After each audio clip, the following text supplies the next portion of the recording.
So a bit about me to start with. I've been in this industry for around about a decade now. So I started off in IBM Watson back many years ago, which was a lot of fun. So started off building AI platforms for large enterprise clients, and that's where I've spent the majority of my career. Along the way, I've won a few different awards for various things. I won the ACS IT Professional Under 30, which is a fun one, Top 25 IPA award a few times now, and various awards for solutions that I've built. So today, this is not really to convince you of anything. I just wanted to share you some fun things that I've built. Move it closer. Yeah, all right, got it. Just wanted to share some things that I've built that I found fun, right? And to give you an understanding of when you come into an industry like this, how do you actually work in an enterprise and what does that generally look like? I've also had quite a bit of experience with graduate hiring, so I've run graduate assessment centres. I did a rough count a couple of months ago and I've done about 1,000 interviews for hiring people, and out of that I've hired about 300. So I'm reasonably experienced with how to get through interviews, how to talk through these things, so happy to chat through that kind of stuff after all the presentation on that. So yeah, that's a bit about my background. So moving forward, this one, and this is very technical, I'm not expecting anyone to understand this. And I am going to walk around because that's how I present, but I did actually fall off a mountain bike a few days ago, so my arm is bleeding through my shirt at the moment, but if I limp, please forgive me. So this is an intelligent processing solution that I built. So I built this for government. So is anyone familiar with Centrelink? Yeah. So when you go and you submit a document to Centrelink, you are using my AI platform and you're welcome. So what this did is it replaced a manual process which took up to 2 weeks to process a document. So you give a rental contract, you give any of your supporting information to Centrelink. When you upload that, they don't actually know what it is. So step one is, okay, we have to figure out what is this document, who's giving it to us, why do we care, right? So this was a great application for some of this sort of software. So what we did is we built a whole platform for them that helped process this information. And the outcome of that was we deployed 22 bespoke models to do various parts of that process. We built those from the ground up, which was a very interesting limitation because the government wouldn't let us use a lot of readily available packages and out-of-box models. So that went, okay, all right, well that's going to cost you a little bit more, we'll add that to the bill. And had a team of about 35, and we built this over 18 months. So quite a large project in terms of the enterprise space.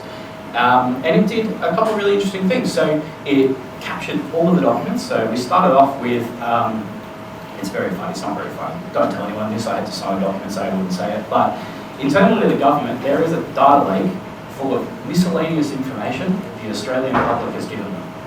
And there's roughly 2 billion documents in that. And step one was, hey, we've got this huge data lake, what's in it? So that's where we started, right? So we went through everything in that data lake in order to classify. So what kind of document is this? Is it a government form? Is it a rental contract? Is it an ID? Is it a photo of a cat? Which you'd be surprised how many of those are in there.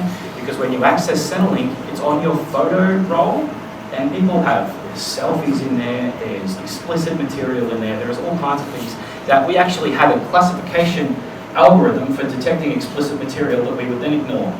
So there was a lot of different little permutations of this, which was quite interesting. So we then went through and we scanned any barcodes we could find, and we scanned all the interesting documents, and we started to then learn how to recognize.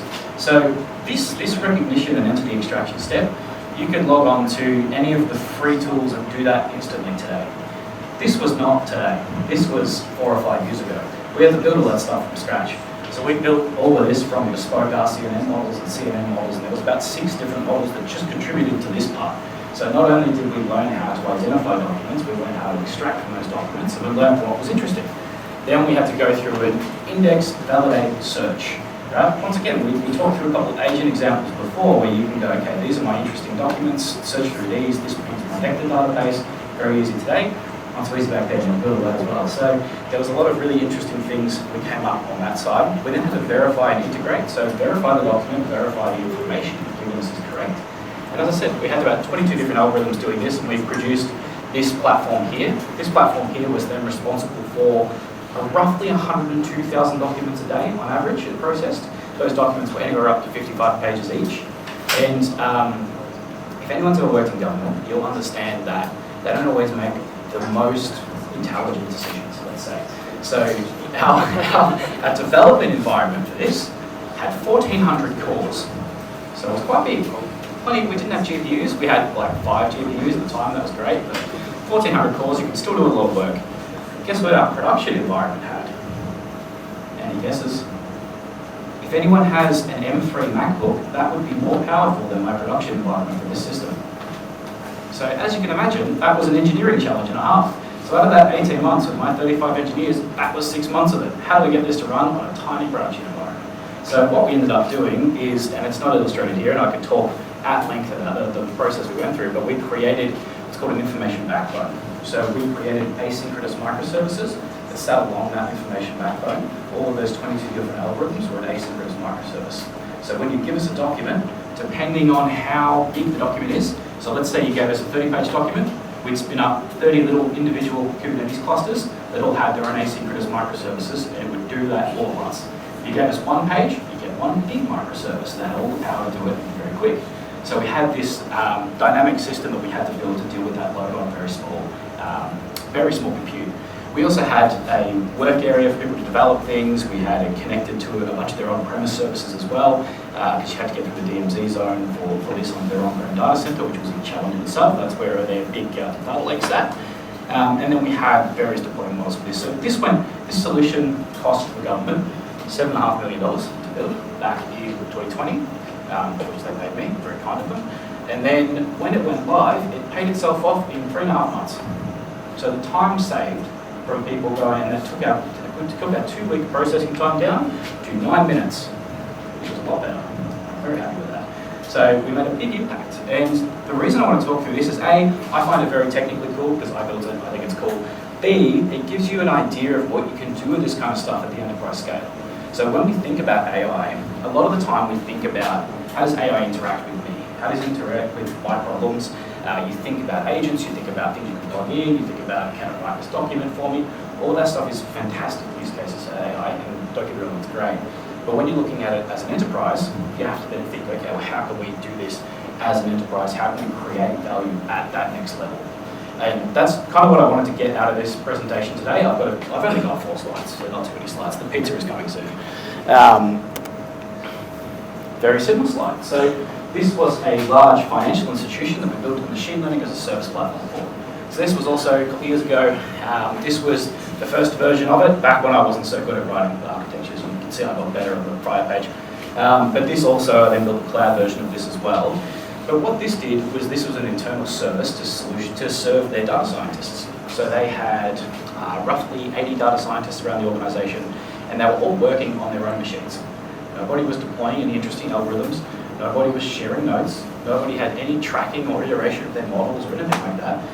We built a fairly rudimentary system here that allowed them to put and version their models to have, you got your own notebook when you wanted it. You had different databases you could store from.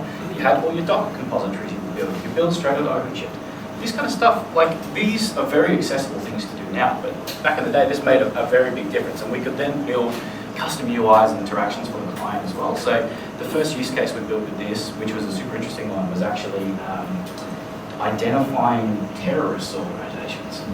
So that was fun. It turns out there's a big list of terrorist organizations that banks are not allowed to deal with, and when a client submits their documents, they very conveniently submit it in unsearchable PDFs. So if they have those entities in the documents, you have to read through it and find it with your eyes. In comes this solution. We can read through and pull those entities out. We can go, this entity is not supposed to be dealt with, application rejected. And we can do that all in real time. So then you get all kinds of fraud detection algorithms out of this. We built a system as part of this to obfuscate faces, which was good fun. So if you accidentally uploaded a face, it would then make the face unreadable to the rest of the solution. So as soon as you uploaded that, you would delete it and then make it unreadable, resave it as something else, and then your face would never be seen by the bank ever again if you'd accidentally uploaded the document.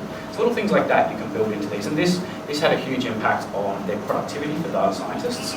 So we took lots of different components here, and one of the things I want to call out on this one is we had so many different types of people involved here. This is data scientists, this is engineers, this is data engineers, this is integration and security engineers, it was UX people, we had a big UX team here, we had UI people, we had BAs, we had all kinds of things. So it does take everybody to contribute to these systems. right? You can't just, if you're just a data scientist, you can just work here, you end up just producing some things here, but it's difficult to produce enterprise value unless you're at that zoomed out level. So when you start off in your career, and it's always a difficult thing to do, but try and think about how whatever you're working on influences the organisation. Which piece of the puzzle are you and how does it fit?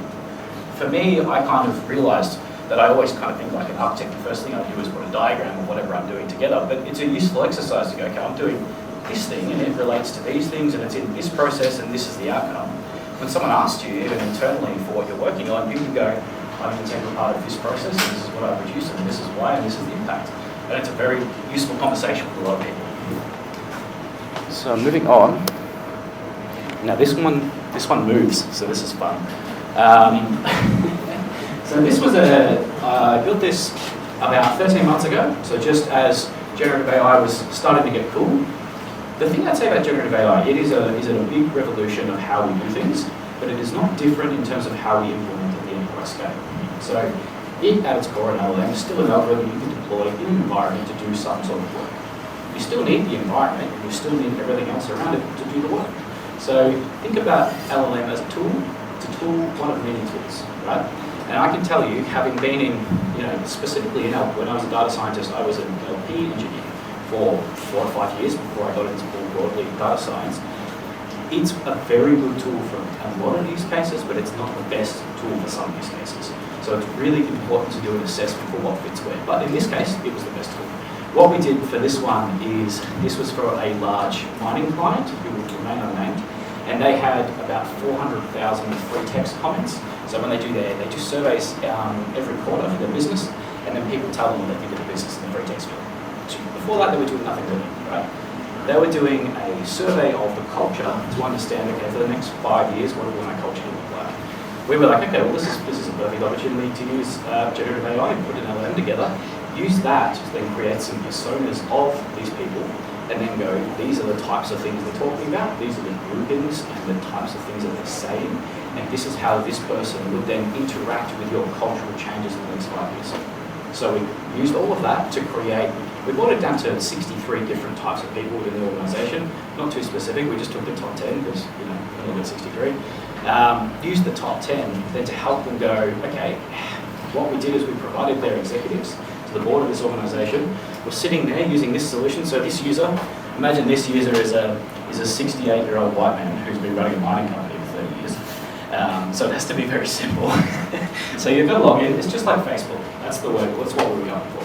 So he logs in here and he has a discussion with one of these users. If I do this, what will happen? If I make this change, how would you feel about it? Those sorts of things. So it was a really useful tool. It actually made them change some of their strategic outcomes for their culture review, which was really interesting. They discovered one of their, let me change the country. Let's call it Sri Lanka. So we don't figure out Lanka. One of their overseas parts of the business actually really loved the brand compared to Australia. Australians were like, it's just work. Whereas these guys were like, yeah, we really love coming to work, we love doing all of this. So, okay, well, how do we use that and how do we bring it other places? And they learned a lot of things out of that as well. This is not a complicated solution. If you could go and use all of this, like right now, a free Azure subscription would run out in about 5 minutes, but you could go and put it all together. So the good thing about this type of stuff is the actual tooling is very accessible. When I was at IBM, to do this kind of work in Watson 10 years ago, it would cost you $2 million to train it before it's done anything. And that training would mean me and about 10 other people manually putting all the entity pairs together before it would even give you anything interesting out of it. So we've come a long way with being able to use this information and actually going forward with useful solutions. So what I would get you to think about is, okay, we have the tools, we have all these things we can put together. What are our use cases and what are our high value use cases? So organisations, you've probably noticed, a lot of them are going, we're doing Gen AI. And you ask them, okay, well, what are you doing in Gen AI? They go, well, we're doing Gen AI. And you go, great. So it's a chatbot that tells me about your policies. Cool. So why can't we come up with some interesting use cases, right? Very interesting use case. And once again, use it where it's applicable. So that's enough of me talking about solutions. How does this relate to you? So the concept of a well-rounded engineer. This is I'm not going to do my own horn here, but some of the people that I've hired have turned into extremely good engineers, and some of them make more money than me now, and that's a little bit sad. But I hired them and developed them, and the reason they're really good is because they're solving problems, and they're breaking cameras, and they've got this big picture thinking as well. How does my solution fit in with the organisation? How does it impact the business? How are they bridging that gap? And how are they translating those outcomes? You could come up with the most technically impressive thing, but if you're not making it real for whoever's paying for it, you haven't come up with the most technically impressive thing. And you'll find that a lot of the time, if you do put those things together and you kind of wait for people to tell you it's the best thing ever, it won't happen, right? You've got to go and tell people about it. You've got to fit it in their organisations. And hopefully you've got really good leadership, so you don't have to do that too much and they guide you through it. But in Australia, that's 50-50. So this one as well is just seeing and articulating opportunity. This is a really big point because now we have very readily available access to these tools. You can go and put something together. For the most part, you can access the data internally. You can go build a proof of concept for something like this in an afternoon now. And it's really about finding the opportunity, finding the person who cares about the opportunity, and they'll let you build it. It's just about locating those types of things and understanding the business that you're in enough detail to get to that point. So if I were in your position, I would ask myself a couple of different questions here. Can I see what problem I'm solving? Can I articulate that problem? Am I building this algorithm because it's cool, or am I solving an actual problem that comes out of it? Does it fit in my overall platform? Where do I fit in the overall platform? How can I improve that platform? So I could build a very cool LLM that costs the company $2 million to change and doesn't generate much outcome. Or I could build a linear model that solves a very pointed problem and saves you $5 million. Probably do that one first and then the second one, once you've got that kind of ability to do things. And what do my leaders care about is a big one. The interesting thing about this space is it's full of a lot of people that haven't actually done it before. And I say that in the nicest possible way, but there's a lot of people that have transitioned into this that have had much more traditional backgrounds of data. And that's not a bad thing. We've got pretty much everyone in this industry. It's just sometimes you've got to be aware that they might not be understanding the words you're saying. Sometimes the things they're teaching you and sometimes the things you learn in boot camps are more advanced than some of the things that people have actually built, particularly here in markets like Australia. So what do they care about? How do you make them care about the things that you care about? And that's a hard question, and I'm going to leave that one with you. And then on the end of that, I think it's time for pizza. So I'm done.